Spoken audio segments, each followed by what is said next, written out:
What's up guys, Jake with TN Tactical coming with another special video. Today we are actually doing an update on the PSA Micro Dagger. Now if you've been following the saga of this channel, you'll know that we picked up the Micro Dagger a couple months back and we've been kind of testing a couple different red dots with it as well as a couple different slides. Today I wanted to put out sort of a video talking about our progress so far, give you an update of how things are currently going with it. We have experienced a lot of ups as well as some downs that I think are important to know about.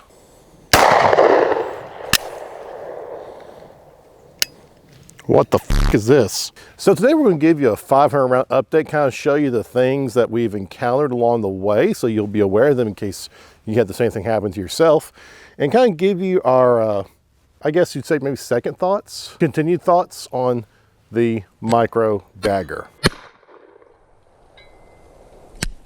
All right, so first of all, let's talk about the slide. There's 3 slides currently out for the PSA Micro Dagger: the Extreme Carry, the C1, and like the L or something else. I'll put the name down below. And the 2 slides that we have, the Extreme Carry as well as the C1, I still gotta say, I don't really notice a significant difference between the 2 as far as recoil control goes and all that good stuff. So for me, it doesn't really make a difference, except it's a little bit harder to conceal carry the longer slide because of the extra inch. And in this world, we all know that every inch counts. Moving on to the aftermarket parts, we have put on a red dot, obviously, on both slides now at this point. We have a Cat X Pro on this one. And on the gray slide, we have put on the Zalissi Otter. Both red dots seem to be pretty comparable to each other. Pretty decent, not really had any issues. And of course, if you want to know more about those 2 red dots, we do have video reviews of each of those that we recently put out in the past couple months on the channel. That woodpecker is really going at.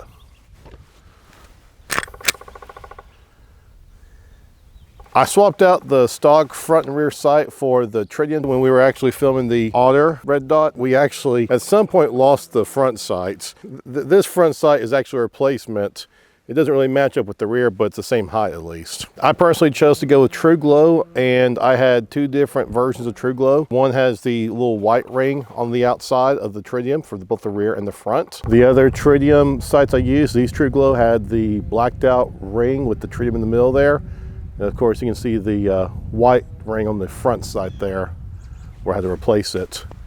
Moving on to the trigger. I actually got this trigger from Tactical Pontoon, another YouTuber, but he does like a lot of Glocks and PSA daggers. The common philosophy is you don't want to swap out a lot of your internal parts, especially if you're using it for everyday carry, because that may affect the reliability and you may have some weird stuff happen. That hasn't been any different with this trigger here. We have put 500 rounds through this handgun, and I would say about 250 of which have been with this trigger. Up until like the last 50 rounds or so, we encountered something really weird. My trigger is not resetting here. What's going on?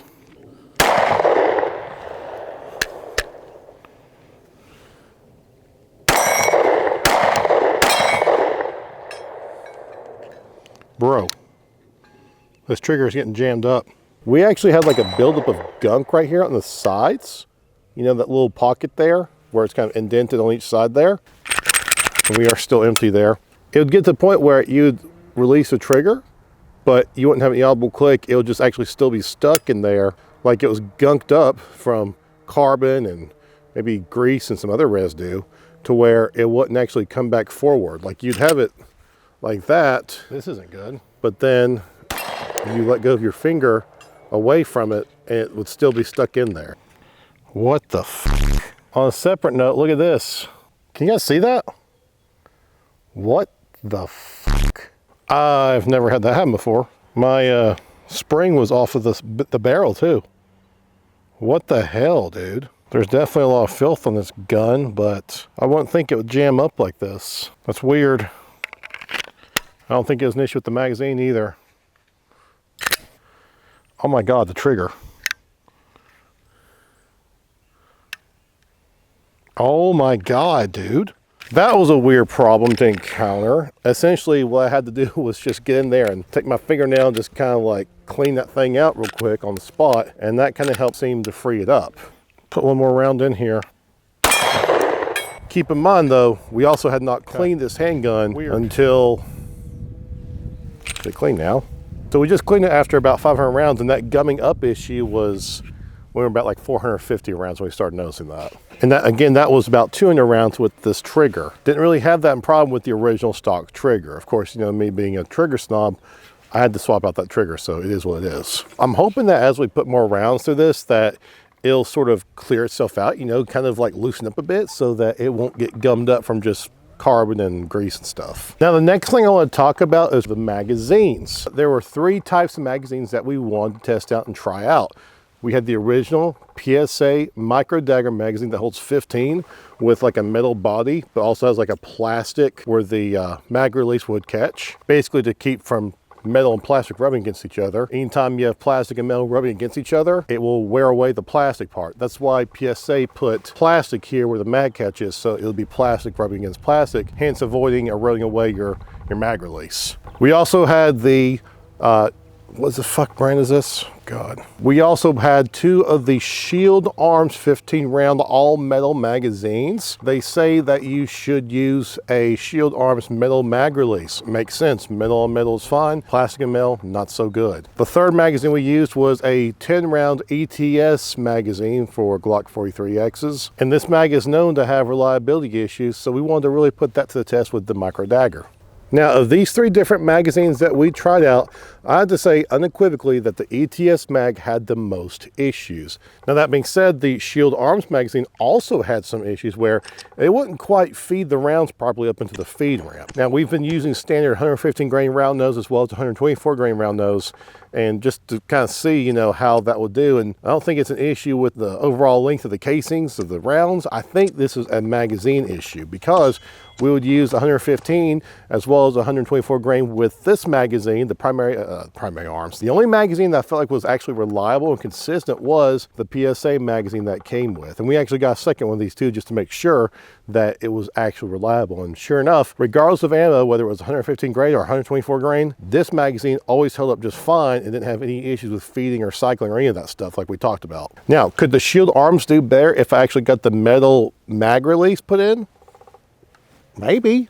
I don't see how it would. If I'm going to everyday carry the micro Dagger, I'm going to stick with the original magazines. Now, there is 1 magazine left. I do want to try that. I just don't have it in stock just yet because I'm poor. This is East Tennessee. Like, subscribe, comment, all that good stuff if you want to help support the channel. I want to try the actual Glock 43X magazine. The reason why I have it is because it's 10 rounds. It's kind of overpriced for a 10 round magazine. But I do want to try one of those at some point and see how it compares to this. So all in all, that's kind of where I'm at right now. To kind of summarize everything, I can't really notice the difference between the different slides I'm using. Maybe with that longer barrel on that 3rd slide option, it might make a difference. Red dots both seem good to go. And beware of the tritium sights that you use. Make sure that you properly install them or else you might lose them. I did put blue Loctite on, by the way. I know someone's gonna comment, oh, you should put blue Loctite on. I did. Second, if you swap out any of the trigger parts, even just the trigger shoe like I did, do be careful. It may affect the reliability. It may get gunked up, if nothing else, with a bunch of carbon and grease and crap. And thirdly, if you're gonna go with a magazine right now, I would say at this point in time with 500 rounds in, I would go with the original PSA magazine. Stay tuned, guys. Subscribe if you want more. I will give you another update once we get to 1,000 rounds with this particular handgun and let you know how she does.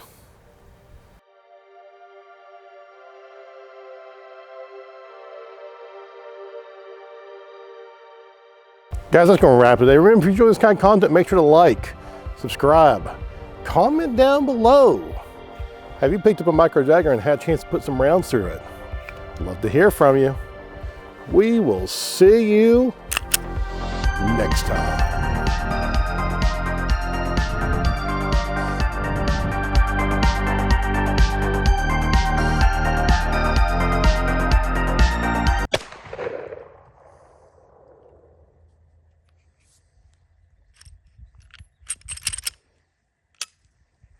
We're safe.